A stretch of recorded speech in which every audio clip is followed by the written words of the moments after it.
We can start the session. So, good morning, everyone. My name is Ashika Srivastav, Chapter Coordinator of Punjabi Chamber of Commerce. Today, we all are here for our second session of GYS. We are here for our second session of GYS, that is Entrepreneurship as Identifying and Solving Problems. So, basically, Global Youth Squad, GYS, is a leading entrepreneurship program dedicated to fostering future generations of industry leaders by teaching college students the rewards and challenges of becoming an entrepreneur. Vision of GYS is to empower college students with the entrepreneurial mindset, skills, and resources necessary to create meaningful impact, drive innovation, and become successful entrepreneurs in their chosen fields. So for our second session of GYS, Entrepreneurship as Identifying and Solving Problems, today we have Mr. Jitendra Rahi, Senior Management Consultant, Minds Even Company. Also, he's a Director of Omni Smart Marketing Private Limited, which is specialized in creating a platform where potential entrepreneurs and brands which needs to expand meet. On behalf of entire PCC, I welcome you, sir, as a facilitator for our for our second GYS session. Now over to you, sir.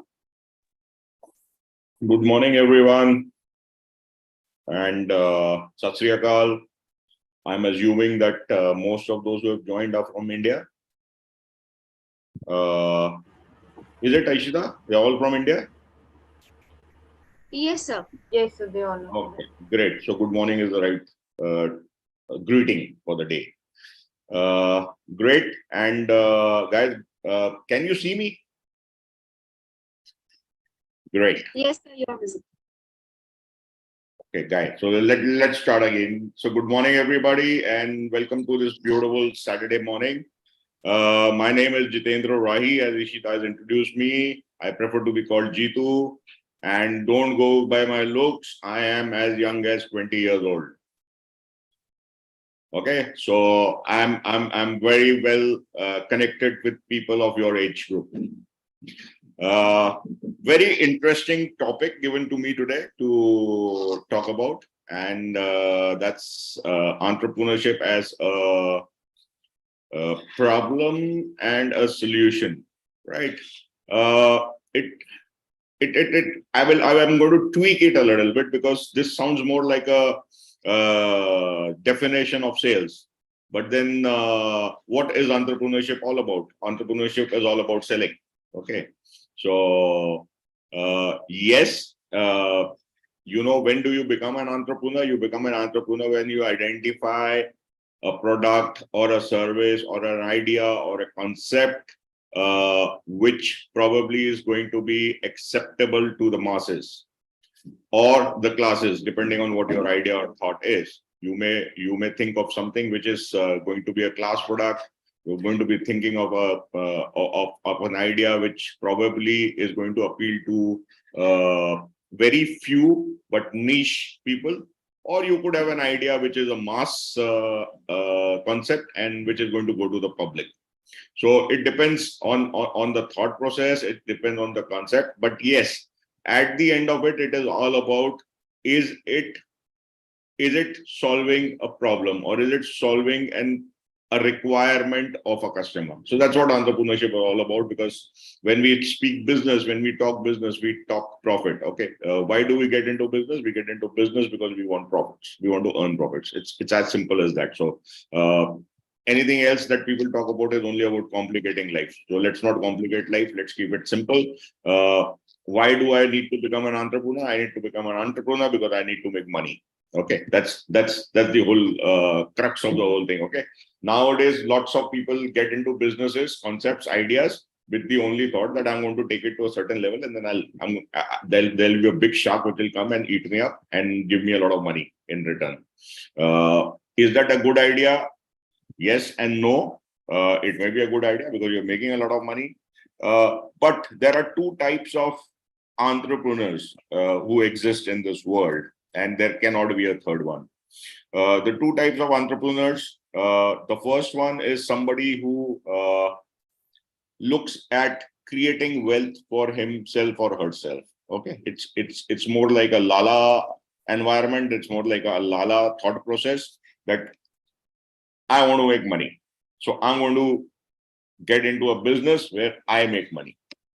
And then there is the other thought process, which is that I want to make a or create a brand.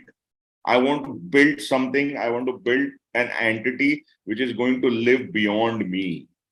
Okay. So these are two thought processes, and there are, I can give you umpteen examples, but a few which come to my mind of suddenly. I mean, Lala's, I don't need to give examples. Okay. But yes, I can definitely talk about a particular family. Okay. A very, very popular family, the Ambani Group of India, where there are two brothers. The father is the one who built an empire, and the father had a vision of creating an entity which would live beyond himself. And it's not only lived, but it has actually grown beyond him after he left this world. So Mukesh Ambani, a visionary, a person who wants to build on brand, see how he has transformed the entire Reliance Group identity from Reliance to Jio.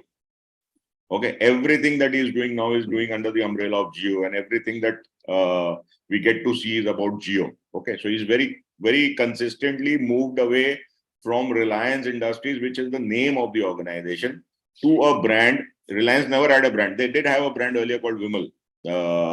Most of you were not born at that time. Vimal was a dress material brand. They used to sell polyester clothes.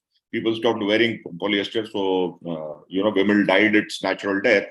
But yes, that was the brand. And the second brand that Reliance has created actually is Jio. Okay, because the rest of the products of Reliance do not have a brand; they're just called Reliance. Okay, so there is this gentleman Mukesh Ambani who's built something which is going to live beyond him. Also, he's got this second generation active. He has a plan in his mind in terms of how this organization is going to grow. He's a public limited company. He believes in giving good dividends to everybody who owns shares of Reliance. So that's the thought process. Look at the other brother, Anil Ambani. Okay, he's both of them got equal opportunity when there was a division in the family businesses, but he's gone and killed himself. Okay, why? Because he did not have a mindset of an entrepreneur who wants to build a brand, who wants to build an entity. Okay, similarly, I can give you examples of Sunil Bharti Mittal. He's built an organization which is going to live beyond himself. He has a team of professionals who work in that organization, who run that organization. None of his family members are involved except for his one brother who's involved in it. But otherwise, his son, his daughter, nobody is involved in that particular business. They've got their own businesses. They're running their own businesses. Okay, so he's built something, and Bharti is going to outlive him. Bharti is going to be there for a long, long, long time. If I was to give you some international examples, if I was to ask you that, okay, who owns Bosch? Okay, and you will struggle to find out. But the fact of the matter is that Bosch doesn't have an owner. Okay, Bosch actually is a non-profit organization. Now, not many of us know that there is this very powerful brand called Bosch, which is actually a not-for-profit organization. It's run by its employees. The employees run that business. Okay, and that's how that company has become a global brand. Similar examples in India. If I were to ask you, okay, who owns L&T? Nobody owns L&T. L&T is an entity of its own. There is no owner of L&T. You will find a managing director, you will find a chairman, but you don't have an owner as such. Owner is the public. Okay, so what I'm trying to say is that there are two different breeds of entrepreneurs who exist in this organization. You, when you're starting your entrepreneurship journey, need to decide which one. I'm not saying one is wrong and one is right. Both are right. Okay, you could be a person who is not really bothered about creating a brand or creating an entity. You may be one who says, but I want to make money. मेरे को तो पैसे कमाने. ठीक है? And there is nothing wrong in it. Okay? And your thought process would then roll around that. So coming to the fact and the point about entrepreneurship being all about identifying problems and solving those problems. The fact of the matter is that as I said, I'm going to tweak it a little. So I'm going to tweak the problem part. Okay, it's not about identifying problems alone. Okay, so problem is something that is known to us as customers or as consumers. It's something that we know. Okay, मेरे को ये problem है. I have a problem with this. What do I do? How do I solve this problem? Is there a product or a service available in the market which is going to solve that problem of mine?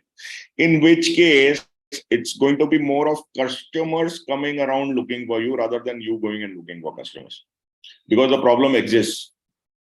Okay. Now, on the other hand, there is something called need. Now, a need may not be a problem, but need may be a need. A need again can be bifurcated into two parts: a need which is known to a consumer and a need which is unknown to a consumer. So that is where we create need. You have a product or a service. You believe that it is going to enhance the life of people or an organization, depending on what product or service you're thinking about. You probably will realize that people do not know whether that need is there or not. Till the time this Zoom platform was not available, we didn't feel the need of it. Right? We were happy with voice conference calls. But once this was available, we suddenly realized that it was a need. Okay, and it was solving a lot of problems for us. So this is something which we need to think about. One, yes, the easy way of becoming an entrepreneur. There is a problem which exists in the world. There is a need which exists in the world which nobody has been able to satisfy with a product or a service. So let me get into that kind of a space. And yes, I have a ready market available. The other is where you feel that the customer doesn't even know that he has a need for it. And you actually go out there and you create that need. I'll give you examples of something like that. So, very famous quote from Steve Jobs of Apple. Whilst others believe that you need to identify the needs or the problems of customers and then solve those problems or needs of customers, he believed that the customer doesn't even know what he wants. Okay, this is very, very popular. You must, if you have not watched Steve Jobs the movie, do watch the movie or read the book. Okay, you will know that where did he come from? Where does Apple's thought process originate from? It originates from the fact that they give you things which over a period of time, when you start using them, you realize I can't live without it. But before that, you probably didn't even know that you needed it. Okay, so these are very, very critical things that you need to do. Now, when I say identifying versus creating, a business is not so much about identifying needs or problems, because primarily, like you, there would be 10,000 other people who would also know that there is this need which exists. So there is a need today to consume bread. Okay, so everybody knows that every household needs bread. So they will go and manufacture a brand of bread, and then they'll start marketing it. If the marketing is good, their distribution is good, they will be able to sell it. Okay, so there would be so many people who would try to get into that particular space.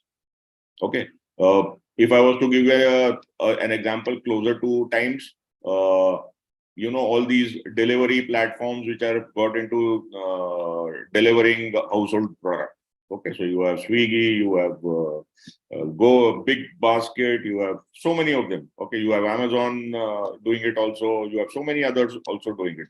The people at the local level have gone and developed platforms from where you can actually order by. GeoMart is a good example of it. GeoMart has another model where they are enabling the local retailers to deliver on their behalf.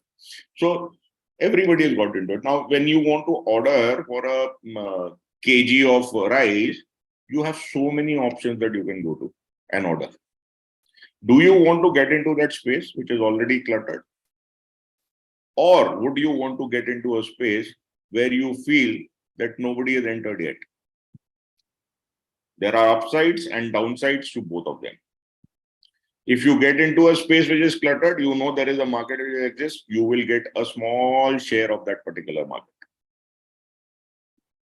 Okay, without making too much of an effort, because it already exists, people know about it, you are just an option. So fine, you will get probably 0.5% of the market share, and then you will grow to probably 5%. And once you get to 5%, some bigger guy will come and then say, boss, why are you bothering me? I'll buy you out. Okay. Something like that would happen probably if you are able to create a niche for yourself. On the other hand, think of something which is not available today, right? And people don't even know about it. So then what do? You go and create a need. It needs effort. You create a need and then you fulfill that need with the solution that you're offering. Let me give you a very nice example, something that I have done in my life. I used to work for an organization called Modi Xerox. Xerox Corporation is a US company, used to be at one time one of the largest reprographic companies, to the extent that, Xerox has become synonymous to photocopy. Okay. So हम लोग ये नहीं बोलते यार photocopy लेके हम ये बोलते हैं Xerox निकाल ले. Right? So it is so synonymous to photocopy. Now I worked for that organization, and then that organization got introduced in India in the 80s.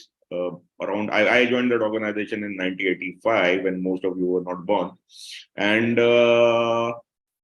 at that time people used to tell us that, don't you think you guys are late in the market? Because there's already Canon, there's already Minolta, there's already HCL, I remember there used to be about 13 brands already in that space, cluttered, right? So was it a good idea to get into it? So what they did is they said, boss, all these brands were there, fine, they're there, but they do not know how to sell. So we are going to teach you how to sell. And they made us go through a 15-day in-house program where they all the 14 days out of the 15 days, they made us sell everything under the earth, right? From insurance policies to earth movers to tractors. We were taught how to sell everything. But most importantly, what was taught to us was that how do you create a need for your product or service? Okay. So just to give you an example, many of you may not be able to relate to it because you're not from that era, but you must have definitely heard about it. So what we used to do, we used to go to an organization which did not have a single photocopier in their office. And one thing which definitely existed at that time was the manual typewriter. I don't know how many of you have seen it, but there was a manual typewriter. And the manual typewriter, which you will probably, if you go to a court in your city, you will be able to see many of them sitting with a manual typewriter outside the court, making affidavits. What they do is they use carbon paper to make copies. Okay, so अगर आप बोलोगे मेरे को 3 copy चाहिए तो वो 3 carbon paper लगा देगा और 3, ठीक है, आप बोलोगे मेरे को 2 चाहिए तो वो 2 कार्बन पेपर लगा देगा और उसके बाद वो टाइपिंग करेगा ताकि साथ साथ में कॉपी बनती जाए. Now, what we were taught was that go to an organization, meet each and every typist who's there in that organization and find out how many letters is that typist churning out every day. So we would go to a typist, we would ask, भाई कितनी चिट्ठियां type करते हैं, कितने letter type करता है? So he would say, मैं दिन में 10 लेटर टाइप करता हूँ. अच्छा, एक लेटर की कितनी कॉपी बनाता है? So he would say that, okay, I make 5 copies of each letter. So which means that for every original that he was typing, there were 5 more copies which were being made. Okay, so 10 into 5, 50. Similarly, we would go to the next person. It was a larger organization. There were more of these community existing. So there could be 10 typists churning out 10 letters a day, which is 100 into 5 copies, which is 500 copies being made every day on carbon paper. We're using the carbon paper. Once we had collated all this information, Then we would do a cost benefit analysis. Now, this is all being done without the knowledge of the person who's going to decide whether he wants to buy a copier or not buy a copier. We're just going to his staff, talking to them, gaining all this information, collating it together. And we didn't have computers at that time. So we had to handwrite everything and make our proposals. So we would gather that information. And if we were convinced that yes, 500 copies carbon copies being made every day. We had the cost of the carbon paper, we had the cost of the typist, we had the time and effort that was being put in by them. Okay. And then once we had collated all the costs and everything, we would come with a proposal for the organization where we would say that, if you were, instead of making 5 copies of every letter using a typewriter and a carbon paper, if you were to just have one single sheet typed and then you go and make photocopies of it, your organization at the end of the year would save 5 lakh rupees. So that's what was the selling point there. The selling point there was when I would go to the managing director of that organization, that customer, I would enter his cabin saying, sir, I have a proposal with me with which your organization can save 5 lakh rupees per annum.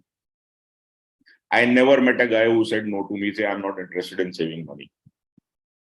They would say, oh, that's very interesting. How? Tell me. And that was it. That was a buying signal for me. We would close the deal. Now, the risk we always stood on was I sold him the concept of using a photocopier versus using carbon paper. I sowed the seed in his mind with respect to that. So he was convinced, yes, a photocopier is needed in my organization. But would he buy mine? Okay. So the second level of effort then would be that out of the 13 options available in the market, how do I tell him that I am the best option for him?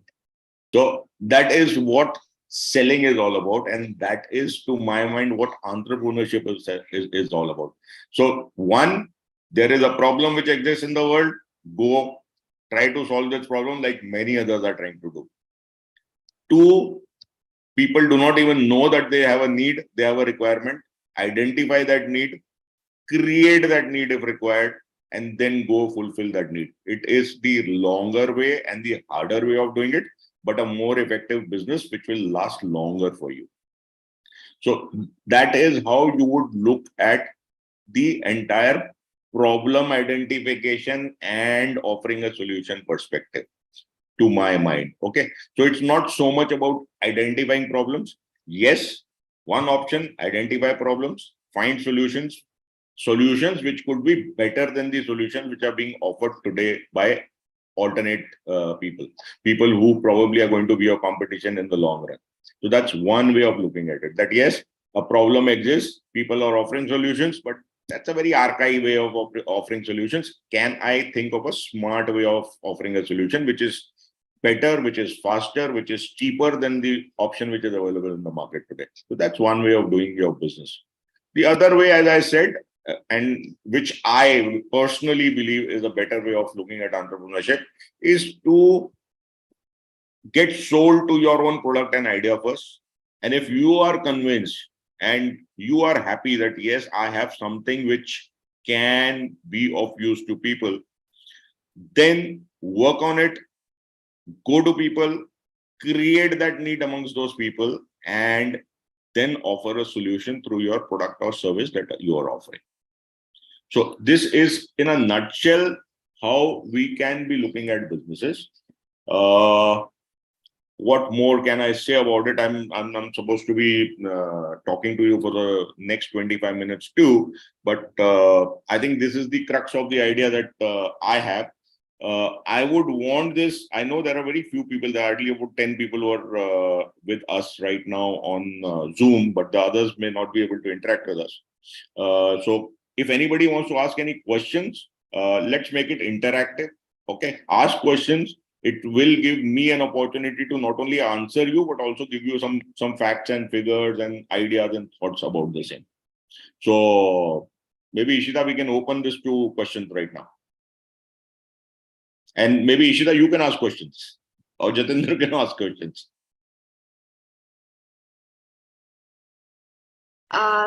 Anybody want to ask any questions, students? Well, Rudransh? if they want to become entrepreneurs, they need to ask questions. Yes, sir, definitely. Rudransh, you want to ask any question? Right now, Pavitveer Singh wants to ask. He's raising अभी his तो hand. फिलहाल कुछ है नहीं, अगर कुछ होता है कुछ तो पूछता हूँ मैं अभी तो। अरे कुछ नहीं है तो फिर क्या है, तुम बता दो तुम क्या नहीं करने नहीं वाले हो. सर, जो भी आपने बोला सही है, वो समझ लग रही है, बट कोई क्वेश्चन अभी फिलहाल राइज नहीं हो रहा, ये होता तो मैं पूछता हूँ. Good morning, sir. I just Morning. wanted to ask, how did you ultimately convince the person and close the deal about the Xerox and saving 5 lakh per annum? As I told you, I carried a cost-benefit analysis saying that, if you were to stop using a carbon paper and if you were to use a copier, this is the cost of making a copy on my copier. Okay, so you are churning out 500 copies in a day, multiplied by 365 days or whatever, 300 days of working days. Okay, this is the total number of copies that you're producing. This is the cost of carbon. So this is how much it costs you. Vis-a-vis, if you were to install my machine, this is how much it would cost you to churn out the same number of copies. And at the end of it, we would also give a value to the efficiency that it would bring into the organization. Okay, to the extent that, very good question, to the extent that we also sold the idea to them that, you should actually, in a typewriter, you don't have a choice. You whichever size of paper you put, it's the same size of paper on which you get the copies also. Okay. But we used to sell them the idea that you can, on a copier, you can actually reduce the size of your copy also. Now, what is the advantage of reducing the size of the copy? The copies have to be filed. So if the copy has to be filed, you need lesser space by reducing the size of the copy. So if you are reducing the size, you are reducing the space that you are blocking for itself. Then we would link it to the location in which his office was. We would give a value to that space, commercial value to that space, and say that, you know what, you will actually be saving so many rupees and paisa because you would be using less of that space. Okay, so you can actually move to a smaller office, or you can utilize that space in a more productive manner. Use it for more productive than just filing your papers, in the almirahs and in the drawers. So we would go to that extent. Now this was all about how we were selling. अब ये होता था कई बार कि हम जाते थे organisation में and we would go and see that there is one copier being used by 200 people. There are 200 people organization और एक copier लगा हुआ है. अब बेचना तो है. How do I sell? So then there we would go and then work on our proposal in a manner where we would say that because there are 200 people and there is only one machine, you need to decentralize. What you need to do is you need to have one machine for 100 people, one machine for another 100 people. And then convince them why two machines is better than using one machine. तो क्या किया, उसको decentralise कर दिया. ठीक है, तो एक से दो कर दिया. कहीं जाके देखते थे कि दो मशीन लगी हुई है, उनको जाके कन्विंस करना पड़ता था आपको दो की जरूरत नहीं है, आपको एक की जरूरत है, आप एक कर लो. Okay, so it had to be done very intelligently. But yes, at the end of it, you have to convince them that yes, the solution that I am offering is going to help you save money. I have yet to come across, in my career of 35 years in corporate and now another 5 years that I've been on my own, I have yet to come across somebody who says, no, I'm not interested in saving money, because every penny saved is a penny earned. Okay, we have heard from our parents also, we have heard it from various sources that every penny saved is a penny earned. तो जो पैसा बचाओगे वो actually आपके bottom line में जाएगा, आपका profitability बढ़ाएगा. तो अगर आपके प्रपोजल में वो चीज है जिससे कि या तो आप उसकी टॉप लाइन बढ़ा सकते हो, उसके बिजनेस को बढ़ा सकते हो, या फिर आपके पास वो चीज है जो उसकी कॉस्ट को कम कर सकता है. Both ways the organization stands to gain. So either have a product idea or a service idea जो कि किसी बिजनेस को या एक इंडिविजुअल की टॉप लाइन को बढ़ाता है, ठीक है. It could be convincing somebody to get into the share market for example, ठीक है. अब म्यूचुअल फंड्स सही है बोलते हैं, म्यूचुअल फंड सही है कि नहीं है वो तो लेने के बाद ही पता चलता है ना, ठीक है. पर म्यूचुअल फंड सही है का कैंपेन चला दिया तो सबको लगता है सही है, तो सब अपने पैसे लगाते हैं, majorly people gain from it. Okay, तो that is one way of increasing your top line. मेरे को आज एक सैलरी मिलती है, मैंने जाके उस सैलरी का 10% पैसा हर महीने म्यूचुअल फंड्स में डाल दिया और मैं एक्सपेक्ट कर रहा हूँ कि जो मैंने 10% डाला है वो मेरे को 50% का रिटर्न देगा, है ना. तो मेरा टॉप लाइन बढ़ गया. और दूसरा तरीका क्या है, मेरे को सैलरी मिलती है, अब सैलरी में तो यार काम नहीं चलता, अब क्या करूं, तो खर्चे कम करूं अपने. तो खर्चे कैसे कम करूं, है ना, उसके ऊपर थॉट प्रोसेस लगेगा. तो if I have an idea which will help somebody to either enhance their revenues, the top line, और reduce their cost, both ways you have a win-win situation where you will be able to sell the idea or the concept to the customer. ठीक है. तो पहला thought process ये होना चाहिए कि मेरे प्रोडक्ट से, मेरी सर्विस से इस इंसान को क्या या इस बिजनेस को क्या फायदा हो सकता है. फायदा या तो ऊपर की लाइन पे जाएगा या नीचे की लाइन में जाएगा, दोनों में से एक जगह जाना चाहिए. अगर वो दोनों में से कहीं नहीं जा रहा तो then your business idea is not happening. You need to rethink about it. Right? Hope I have answered your question. Yes, sir. Thank you. Anyone else? पूछो यार, एंटरप्रेन्योर बनना है और यार क्वेश्चन नहीं पूछोगे तो कैसे चलेगा. अविनाश, करज ने पूछा था, किसने, जिज्ञासा, Gursimran, Prabhjot. Nobody is asking. So as of now, there is no question in my mind, but if there will be any, I'll definitely come back to you. Sir एक मंत्र शेयर करिए जहाँ पे हम सक्सेसफुल एंटरप्रेन्योर बन सके. हाँ जी, करिए. तो बताइए एक सक्सेसफुल आई मीन एक मंत्र. Mantra, there is no mantra for success. I am not a guru. Though I look well like one, I am not a guru. If I was to tell you, no, I will not give you a success mantra, but I will definitely give you a definition of a successful entrepreneur. A successful entrepreneur is the one who has the passion and the commitment to the cause. Okay, I think that's very, very critical. Passion is very, very, very, very critical. If you have an idea, if you have a thought, and if you do not have the passion for it, you want to do it just because you heard about it or somebody else is doing it, no, it is not going to happen. You need to have a passion to do it. In fact, I would go one step ahead of this. Again, a very good question which has triggered me to share more thoughts with you. If you have a passion, that passion could be of any field. It could be a passion of being in engineering. It could be an engineering passion. It could be a marketing passion. It could be a product passion. It could be a service passion. It could be any kind of, it could be a sports passion. It could be a music passion, hobby or passion. Okay, so who is the one who asked this question? Who asked this question? Your mentee. Okay, Manisha. now tell me what's your hobby?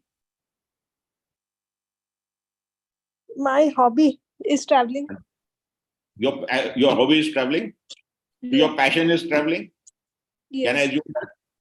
Yeah. Can you convert your passion into your profession?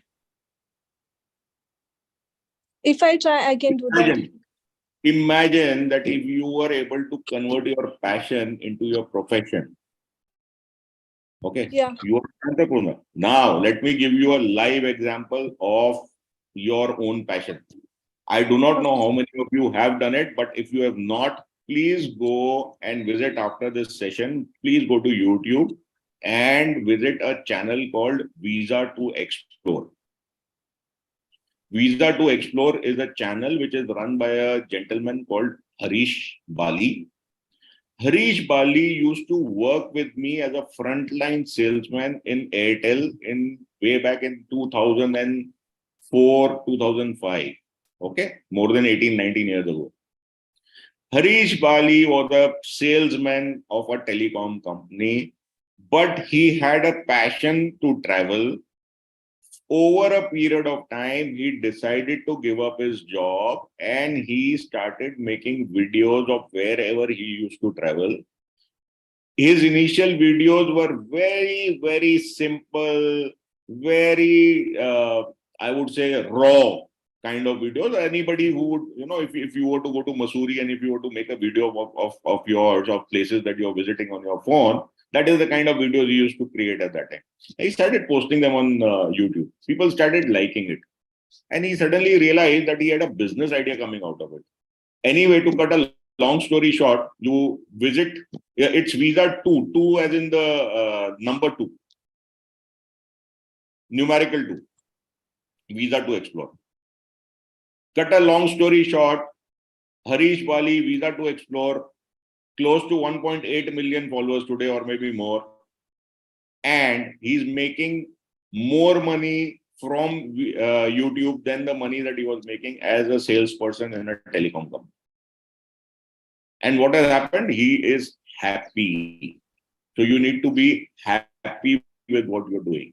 Hence, when can you be happy? You will be happy when you are actually in 24/7 in your passion space. If you are in your passion space, it gives you happiness. And if you can convert that passion into a business, well, nothing like it. Yeah. Nothing like it.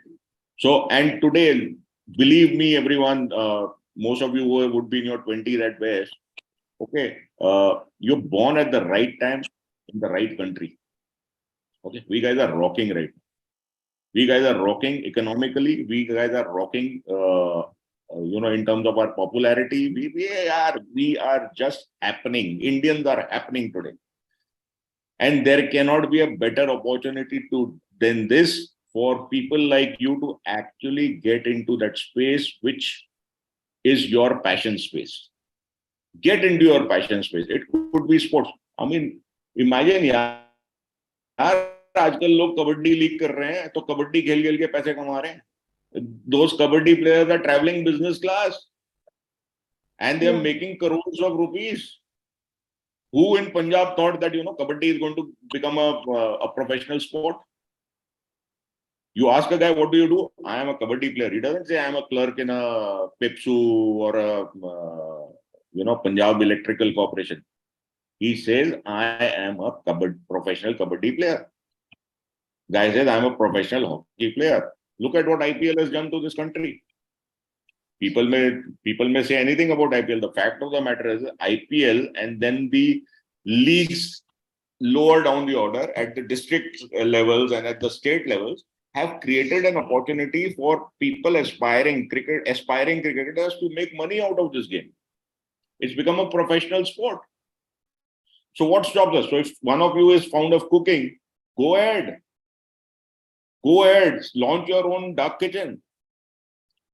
Get into cooking classes online.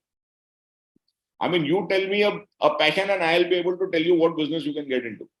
And I'll go a step further. I'll support you on it. I'll help you guys in doing it. So now is the time. So I know a gentleman, I live in Jaipur. I know a gentleman who's worked in the corporate space for so many years. And he, as a hobby, he plays the violin. और उसको violin बजाना बहुत अच्छा लगता है और बहुत अच्छा violin बजाता है. So I encouraged him. I said, boss, fine, you may be doing, he's given up his job and he's become a distributor for a telecom company and he's running a retail store. I said, whilst you're doing all this, why are you not pursuing your passion? So I run my own event management company. So we do weddings, we organize corporate events, we do all those kind of things. So there was a wedding which was there and they wanted some performer there saying that, we want some kind of music, but it should not actually disturb the guests. But at the same time, in the background, the music should be playing. I said, yeah, nothing like it. I called him. I said, Vishal, aaja, tere liye kaam hai. So he didn't even expect it. I said, aaja, tere ko main 25,000 rupees dilaunga. You'll get 25,000 rupees for playing the violin, which you love doing. Today, he is now available for events all across. Okay, so there is a business opportunity which came out of it. He did not identify it. I identified it for him, and he's today doing it. So, boss, there is nothing wrong in it. If you want to, and days are gone where parents used to insist कि आपको engineer बनना है और आपको doctor बनना है. वो तो अब होता नहीं है. हम सुनते भी नहीं हैं उनकी. वो बोलेंगे तो भी नहीं हम सुनेंगे. हमने तो वही करना है जो हमारे मन में आ रहा है. तो जब हमारे मन में आ रहा है और जो हमको अच्छा लगता है करना, हम वही करें. That is the best way of going ahead in life. Okay, and again I'm repeating myself. I do not know how many of you know what is the average age of India. If I was to ask what is the average age of India, most 80% of you will get it wrong. 80% of you. That is my experience, because this is not interactive. Lots of people are not able to respond to us. I'm not asking. But anyway, Ishita, tell me, according to you, what should be the average age of this country? Or Google pe mat jana. I don't have such Yes. ideas. Yes.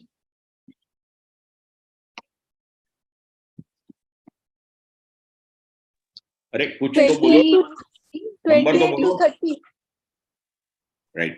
Okay. You're very close to it. The average age of our country is 27.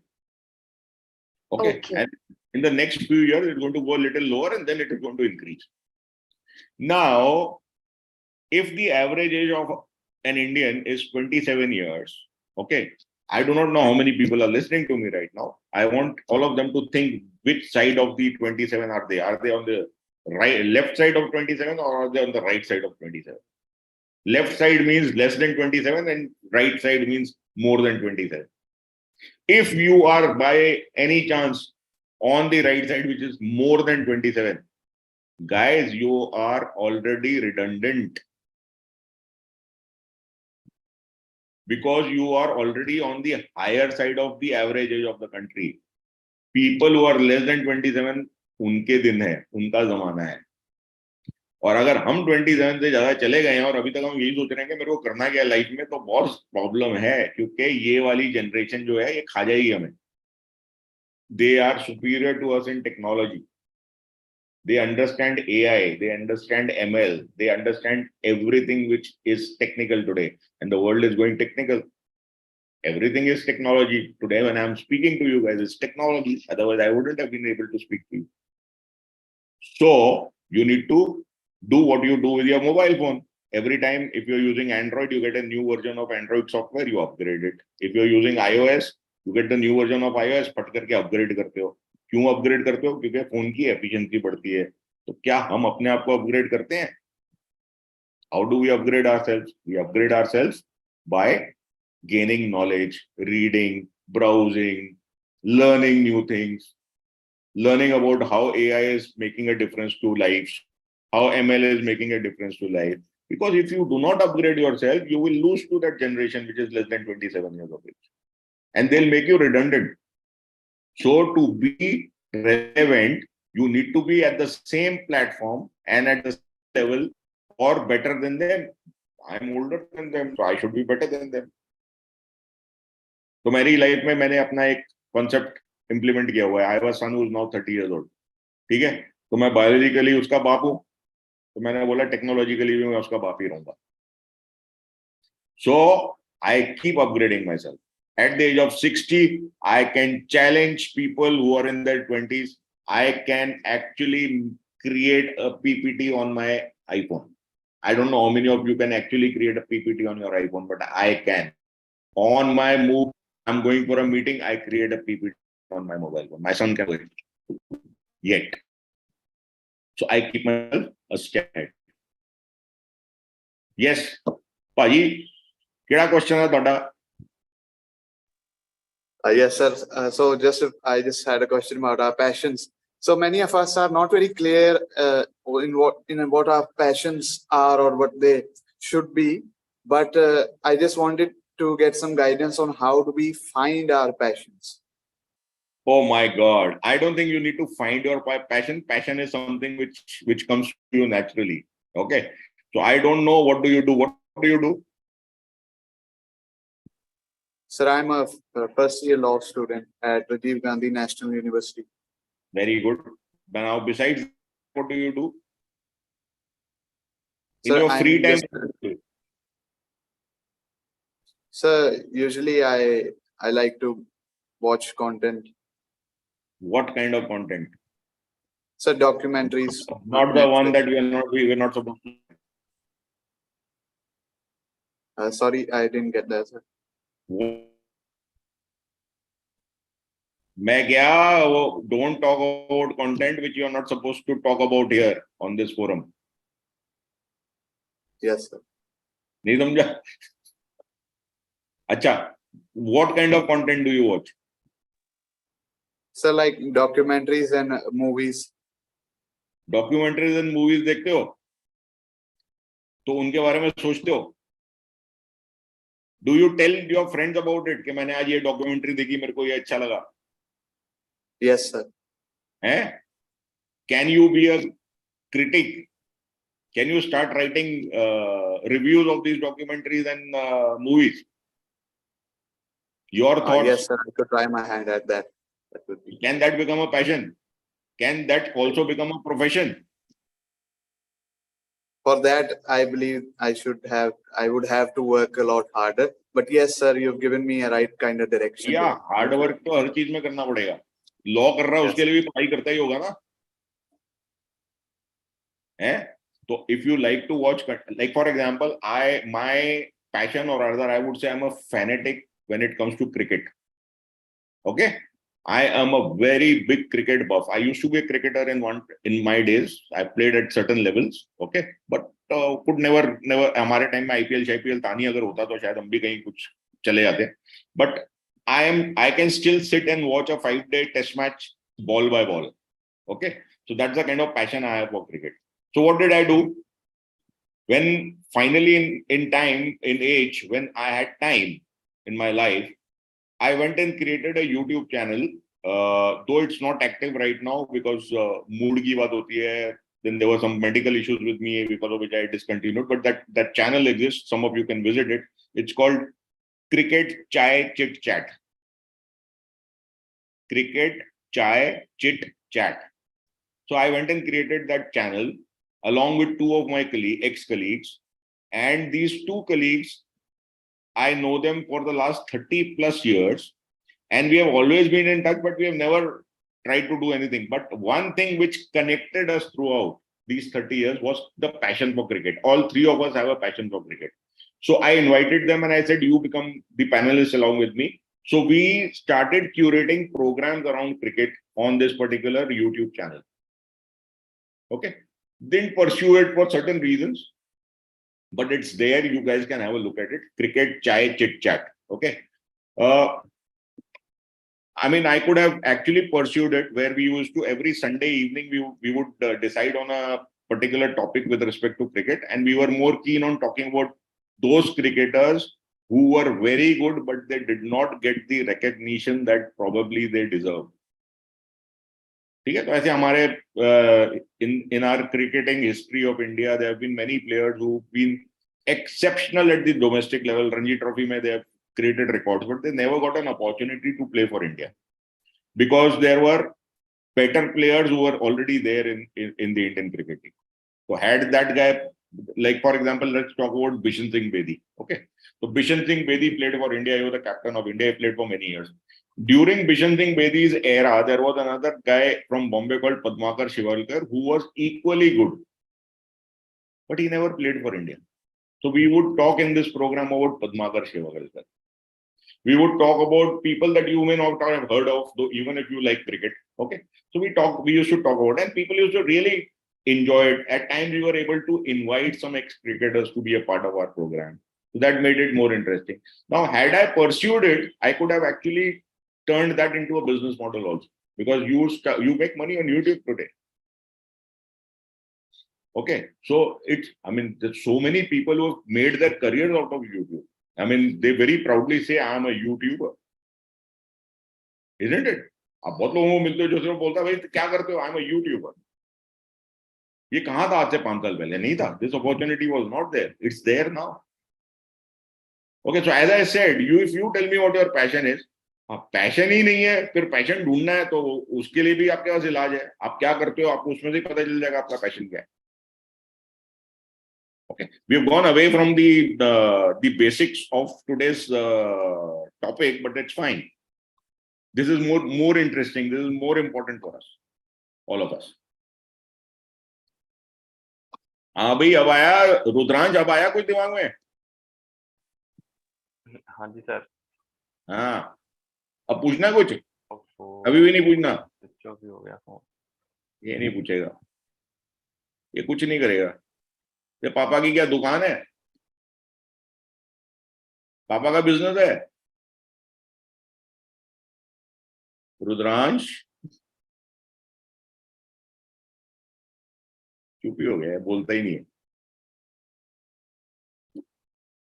Okay, if there are no other questions, I think I would like to sum it up by saying that it was very good talking to all of you.